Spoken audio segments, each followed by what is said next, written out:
কোনো এক শুভাকাঙ্ক্ষী কমেন্ট করেছেন, ৪৫+ মহিলাদের সপ্তাহে কদিন সহবাস পারফেক্ট। ধন্যবাদ সুন্দর একটা কমেন্টস করার জন্য। দেশের এবং প্রবাসের ভাই বোনদের প্রতি সালাম। আসসালামু আলাইকুম। আমি প্রভাষক ডাক্তার রিক্তা পারভীন, হোমিওপ্যাথি এবং আয়ুর্বেদিক চিকিৎসক।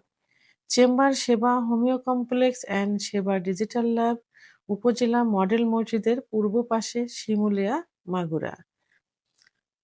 কোনো এক শুভাকাঙ্ক্ষী কমেন্ট করেছেন, ৪৫+ মহিলাদের সপ্তাহে কদিন সহবাস পারফেক্ট। ধন্যবাদ সুন্দর একটা কমেন্টস করার জন্য। অনেকেই কিন্তু এই কমেন্টস করে থাকে বা জানতে চায়, পুরুষ মহিলা উভয়ই, যে সপ্তাহে কতদিন সহবাস করা পারফেক্ট। তো আজকে যিনি জানতে চেয়েছেন, ইনি সুন্দর একটা প্রশ্ন এটা, যে আসলে ৪৫ এর পরে গিয়ে আ আ কতবার সহবাস করা যায় সপ্তাহে?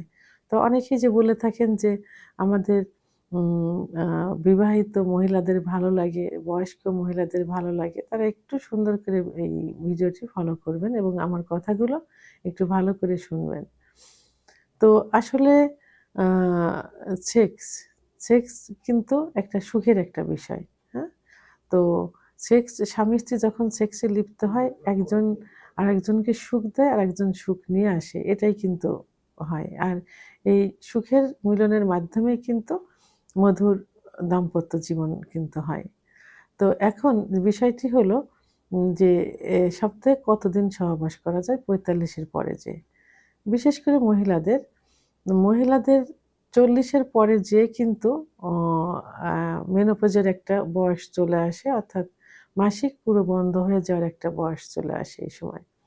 তো কারোর দেখা যায় ৪০ এর পরে গিয়ে ৪৫ এর মধ্যে হয়, কারোর ৫০ এর মধ্যে হয়। তো মেয়েদের বডিতে বিভিন্ন হরমোন থাকে। তো এই সময় হরমোনের বিভিন্ন তারতম্য হয়। যে তারতম্যের কারণেই কিন্তু এই সেক্সুয়াল সমস্যা হয়। তো এই সময় মহিলাদের বডিতে ইস্ট্রোজেন হরমোন কমতে থাকে। তো ইস্ট্রোজেন হরমোন স্বাভাবিক কমে গেলে কি হয়? সেক্সুয়াল কিন্তু অনীহা চলে আসে। পুরুষের শরীরে যেমন সেক্স হরমোন, টেস্টোস্টেরন হরমোন কমে গেলে যৌন অক্ষমতা আসে, মহিলাদের ইস্ট্রোজেন হরমোন কমে গেলে যৌন অক্ষমতা আসে। তো এই সময় মহিলাদের এই হরমোনটা কমতে থাকে। এর কারণে দেখা যায় সহবাসের প্রতি অনীহা চলে আসে। যে কারণে অর্গাজম হয় না। অর্গাজম না হলে কামরস আসে না। ফলে জায়গাটা শুকনা থাকে এবং সহবাস করতে গেলে ব্যথা করে, জ্বালাপোড়া করে। এটাতে স্ত্রীরও যেমন, মহিলাদেরও যেমন খারাপ লাগে, পুরুষেরও কিন্তু খারাপ লাগে। কারণ পুরুষের যদি ওকে জায়গাটা না ভেজে, যোনিপথ না ভেজে, তাহলে কি হবে? তাদের জায়গাটা পিচ্ছিল হবে না। তখন পুরুষাঙ্গটা অনেক সময় ছুলেও যায় এবং সহবাসের প্রতি কোনো আগ্রহ থাকে না, আগ্রহ হারিয়ে যায়। কারণ উভয়ের মিলিতভাবেই তো সুখটা আসে। তো এর জন্য মহিলাদের ৪০ এর পরে গিয়ে মহিলাদের আমি বলব এইসব বিভিন্ন কারণে আ তো সহবাসটা তখন এমনিতে একটু কমে যায় বা কমায় দেওয়া ভালো। এটাতে সপ্তাহে ১ থেকে ৩ দিন সহবাস করা যেতে পারে বা করা যায়। তো সেক্ষেত্রে আ একটু চিকিৎসা নিতে হবে। এই যে মেনোপজের সময় যে হরমোনটা কমে যায় এবং আ তাদের কোনো চাহিদা থাকে না। এর জন্য কিন্তু পারফেক্ট চিকিৎসা আছে। তো আ সেই চিকিৎসাটা গ্রহণ করলে এরা কিন্তু আবার স্বাভাবিক অবস্থায় পুরুষের মতো ফিরে আসে। তো এখন আ স্বামী যাতে বেপথে না যায়, খারাপ না করে, খারাপ পথে না যায়, পরকীয়া না করে, ২য় বিয়ে না করে, এজন্য নিজেকে সচেতন হতে হবে। সচেতন হয়ে সঠিক চিকিৎসা নিয়ে যদি সুস্থ থাকা যায়, শরীর ভালো থাকে, শরীরে শক্তি সামর্থ্য থাকে, তাহলে কিন্তু সেটা নিজের উপরে নির্ভর করবে। অনেক মহিলার কিন্তু ৪৫-৫০ এর পরেও কিন্তু মনে হয় না যে তার বয়স হয়েছে। তো মনে হয় যে সেই ২৫-৩০ বছর বয়সের মেয়েদের মতো, ৩৫ বছরের মেয়েদের মতো। এটা সম্পূর্ণ নিজের উপরে নির্ভর করবে। নিজের বয়সটা কিভাবে ধরে রাখবেন, সেক্সুয়াল লাইফটা কিভাবে ধরে রাখবেন।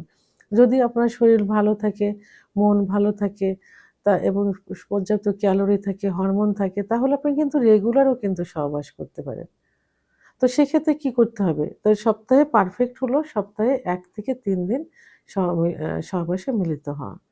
এরপরেও যদি মিলিত হতে চান বা চায়, তো সেক্ষেত্রে আপনাকে দুধ, ডিম, খেজুর, কাজু বাদাম, মধু, ঘি এবং সিজনালি সবজি, ফলমূল এগুলো পর্যাপ্ত পরিমাণে খেতে হবে। যাদের ডায়াবেটিস আছে তারা ডায়াবেটিস চার্ট ফলো করবেন এবং ডাক্তারের শরণাপন্ন থাকবেন। তো এখন প্রতিবার সহবাসের পূর্বে যদি আপনি ১ গ্লাস দুধ, শরবত, একটা ডিম, কলা খেয়ে নেন, এরপরে সহবাসের পরে যেয়ে যদি আবার এই খাবারগুলো খান, তাহলে যে ঘাটতিটা সেই ঘাটতিটা কিন্তু পূরণ হয়ে গেল। তাহলে আপনি 2nd টাইমে কিন্তু সহবাসে লিপ্ত হতে পারছেন। অর্থাৎ মাসে যদি ১ বার ২ বার অকেশনালি এভাবে রাত্রে ২-৩ বার লিপ্ত হতে চান, তাহলে এই খাবারের চার্টগুলো ফলো করলে সেটাও কিন্তু আপনি করতে পারেন। তাহলে আর আর রেগুলারলি সহবাস যদি সেটা কতবার সহবাস করবেন সেটা সম্পূর্ণ নির্ভর করবে আপনার শরীরের উপর। আপনার শরীরটা কেমন তার উপরে নির্ভর করবে যে আপনি কতবার সহবাস করতে পারবেন। আর মেডিকেল সায়েন্স অনুযায়ী নিজেকে ফিট রাখার জন্য, শরীর ভালো রাখার জন্য, কোনো রকম দুর্বলতা না হওয়ার জন্য সপ্তাহে ১ থেকে ৩ বার সহবাস করাই শ্রেষ্ঠ ও বলে মনে করা হয়। তো ভিডিওটি সম্পর্কে যদি কোনো মতামত থেকে থাকে অবশ্যই কমেন্টসের মাধ্যমে জানাবেন। আর ভিডিওটি ভালো লাগলে লাইক, কমেন্ট, সাবস্ক্রাইব করে আমার সঙ্গে থাকুন। আল্লাহ হাফেজ।